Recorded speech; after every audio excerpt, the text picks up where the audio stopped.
Here's a brief introduction on how you can do linear regression in Excel.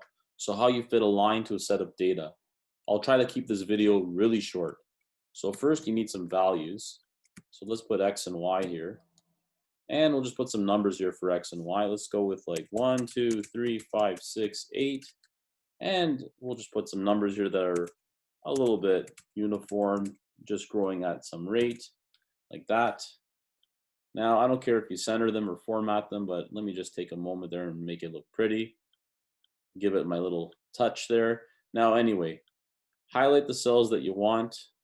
Go to Insert, Chart, XY Scatter. You get your scatter plot here. I know that you could mess around and label the axes, but let's just avoid that. Now what you want to do is right click or whatever operating system you're using. So on the, I'm on a Mac, I use the double finger click for the right click. And you want to go to add trend line. Now when you do the trend line, you have options here. It's preset to linear. So we're going to choose a linear fit.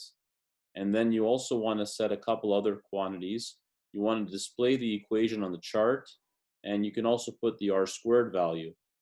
This will allow you to tell the quality of the fit. Let's close that up here.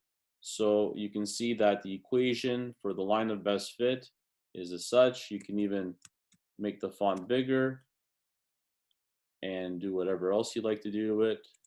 Let me just make that font a bit bigger. Maybe you want to bold it. The closer that R squared is to 1, the better the fit and the more perfect it is. So if you get an R squared value of 1, the fit is perfect.